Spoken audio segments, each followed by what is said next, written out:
Setelah sebelumnya kita membahas episode 1, kali ini kita akan membahas episode 2. Ya wis tanpa kakean cangkemaning wes langsung aja kita masuk nih ngalur ceritane.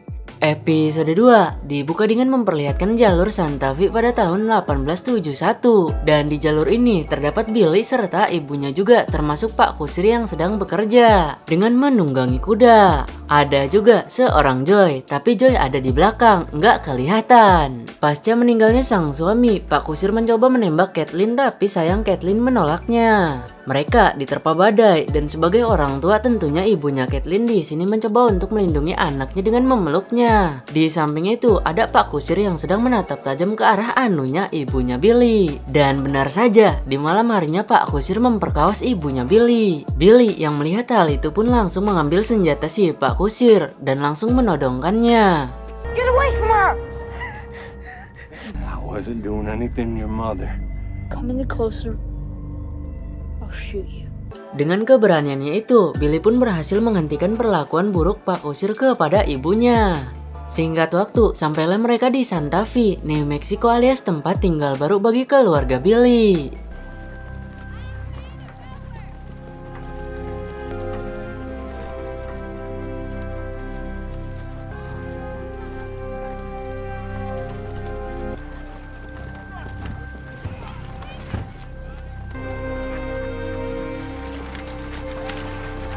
Tempat ini jelas lebih layak dibanding dengan tempat sebelumnya. Dan ibunya Billy langsung melamar pekerjaan di salah satu restoran sebagai pelayan. Sebagai seorang janda dengan memiliki 2 anak, tentunya ibu ini pun menerima Kathleen untuk bekerja di sini. Tapi dengan gaji $3 per hari dan akan dinaikkan jika sudah tiba waktunya. Dan sebagai bonusnya, keluarga Billy diizinkan untuk tinggal di sini tanpa bayar. Meskipun gajinya kecil, ibunya Billy tetap menerima tawaran itu daripada harus jadi gembel. Toh di sini juga tinggalnya gratis, ujar ibunya Billy dalam hati. Ketika tengah berjalan sendiri, ibunya Billy digodain oleh buaya darat dari Meksiko. Dan kemudian seorang pria berwibawa bernama Henry Antrim menawarkan tumpangan kepada Kathleen. Dan itu disambut baik oleh Neng Kathleen. Bukan Neng lagi cuy, tapi kelihatannya kayak masih Neng-neng. Say if you can't see the mountains then Other things too. You're late. Sorry, Ma. I was putting Joe to bed. Tidak hanya ibunya Billy yang bekerja, tapi juga Billy itu sendiri. Billy nampak bekerja dengan senang hati bersama dengan teman barunya itu. Dan di saat restoran ingin tutup, di sini terdapat seorang perempuan yang masih stay. Perempuan tersebut menawarkan Kathleen untuk mabok Amer yang awalnya ditolak. Tapi karena godaannya sangat kuat, alhasil dengan terpaksa Kathleen pun harus minum Amer. Emang berat cuy godaan iblis itu sumpah. Di sini keduanya pun berkenalan. My name's Hattie. What's yours? Kathleen? How do you think? Singkat cerita, Hattie pun prihatin dengan kondisi Kathleen karena dapat terlihat dari raut wajahnya yang murung yang menandakan bahwa Kathleen sedang tidak punya uang. Untuk itulah Hattie di sini menyuruh untuk Kathleen lebih baik open BO saja, bisa melalui APK hijau ataupun melalui web lainnya dengan tarif $50 atau setara dengan kurang dari 800.000 untuk sekali main. Dengan begitu Kathleen akan menjadi kaya, ucap si iblis kepada Kathleen. Kacau, nggak sekarang, nggak dulu. Ada juga ya open BO. Sebagai manusia yang memiliki iman yang kuat, tentunya Kathleen menolak tawaran itu, di mana Kathleen lebih memilih untuk digaji rendah daripada kaya melalui jalan haram. Keesokan harinya, orang-orang Meksiko menyeret paksa 3 maling dengan kudanya dan membawanya ke depan restoran tempat Billy bekerja, yang otomatis Billy pun menyaksikan kejadian ini secara live.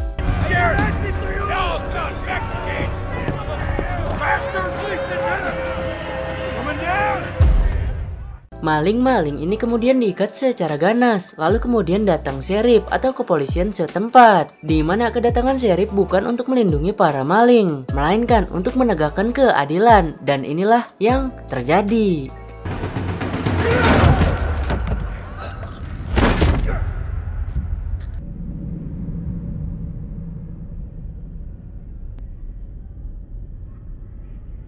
Beberapa hari kemudian, ibunya Billy besertakan anak-anaknya mendatangi Antrim yang merupakan kenalan ibunya Billy. Sebagai sambutannya, Antrim pun mencium tangan ibunya Billy. I have something for you. Guna memperlancar PDKT-nya, Antrim mensiasati hal itu dengan memberikan hadiah berupa topi kepada anak-anaknya. Joy berterima kasih, tapi tidak dengan Billy, karena Billy tahu di balik perbuatan baik manusia ada hal yang tidak dimengerti. Billy? Kemudian mereka pun makan bersama. Antrim adalah orang terpandang di kota ini, tapi hal itu tidak berlaku bagi Billy, alias Billy tetap memandang Antrim sebagaimana layaknya orang biasa.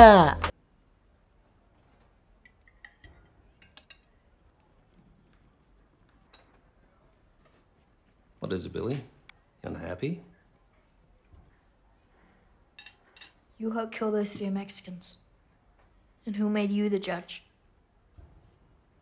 Sesampainya di kosan, ibunya Billy secara belak-belakan mengatakan bahwa ia akan kawin dengan Henry Antrim karena menurutnya Antrim bisa menyokong kebutuhan anak-anaknya. Di suatu hari, dalam indahnya sore, keduanya curhat mengenai nasibnya masing-masing, di mana keduanya sama-sama mempunyai status single dan keduanya sama-sama mempunyai cita-cita ingin sukses, tapi hingga kini belum terlaksana. Alhasil, keduanya sepakat untuk memutuskan bahwa kita mungkin akan sukses jika kita bersama.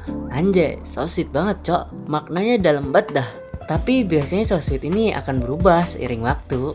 Singkat cerita, Billy kini sudah menjadi pria dewasa bersama dengan teman kerjanya itu, yang kini sudah menjadi sohib.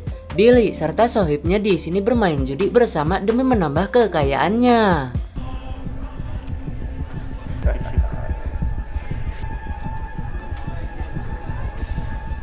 You win. No. No, I don't. You lose, sir. Sohibnya Billy memenangkan judi ini, tapi bandar yang tidak terima langsung menyikatnya. Fucking lousy Mexican. No! Don't even think. Don't mess up your own life for people who don't matter. You're gonna fucking pay for this!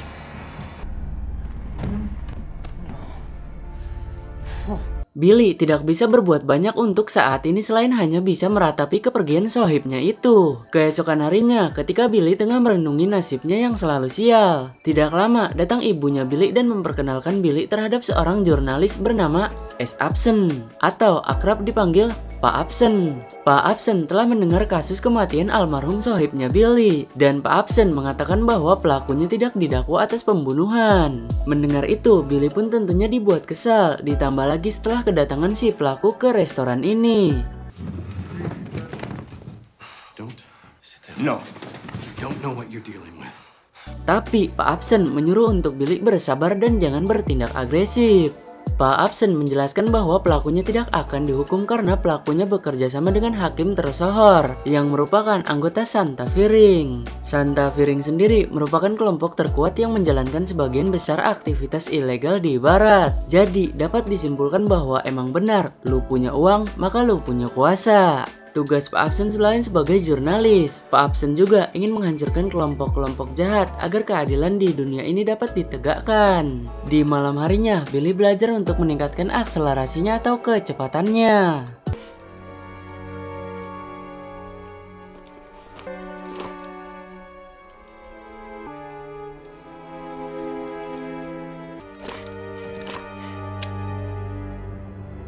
Latihan ini akan sangat membantu Billy di masa yang akan datang. Sembari menangis di restoran tempat Kathleen bekerja, di sini Hattie baru berani untuk jujur kepada Kathleen bahwa suami Kathleen adalah pemain micet profesional. Dan Hattie sendiri adalah langganan tetapnya. Don't judge me, Kat. He said something had gone wrong. Mendengar itu, ibunya Billy pun langsung menangis sesenggukan. Di samping itu, terdapat putranya Kathleen yang menyaksikan kejadian ini. Dan barang siapa yang mengganggu ibunya Billy, maka orang itu akan terkena imbasnya.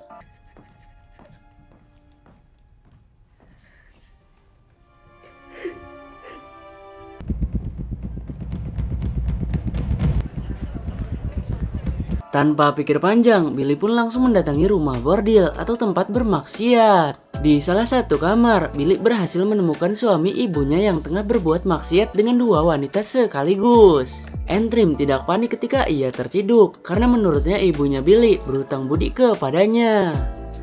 Billy ingin membunuhnya, tapi karena membunuh dibalas dengan membunuh. Terlebih lagi, Billy juga tidak punya uang untuk menyogok hakim yang ada di sini. Maka dari itu, Billy pun hanya menyikatnya saja.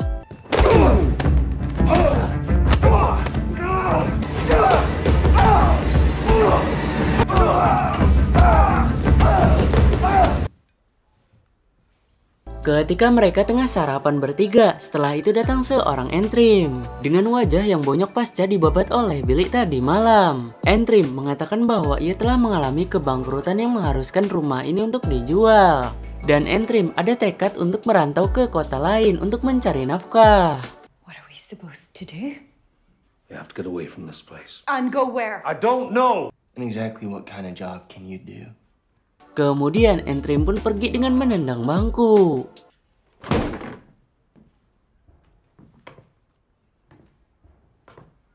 Selepas kepergian Entrim, Billy menyarankan untuk lebih baik berpisah dengan Entrim karena selain Entrim adalah suami yang cabul, Entrim juga adalah suami yang bejat. Namun sayangnya ibunya Billy telah bersumpah untuk selalu bersama dengan Entrim walau dalam keadaan sulit sekalipun. Jarang cewek kayak gini cuy. Jadi ketika kalian nemu kayak gini, wajib untuk dipertahankan ya.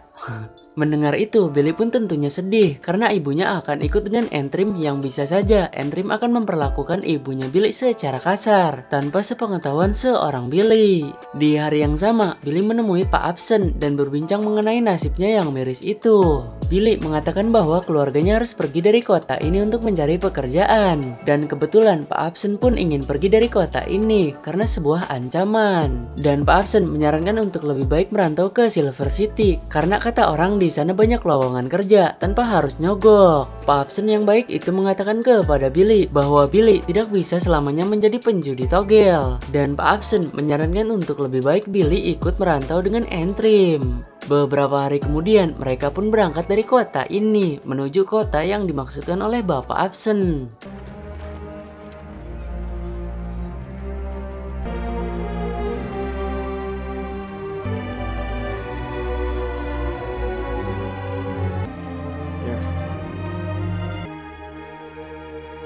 Mereka beristirahat di tengah luasnya padang rumput dan di sini Entrim mengancam Billy jika Billy berani melawannya, maka Entrim akan menyikat ibunya. Di dalam tenda, Entrim dikagetkan dengan sesosok ular dan Billy langsung meresponnya.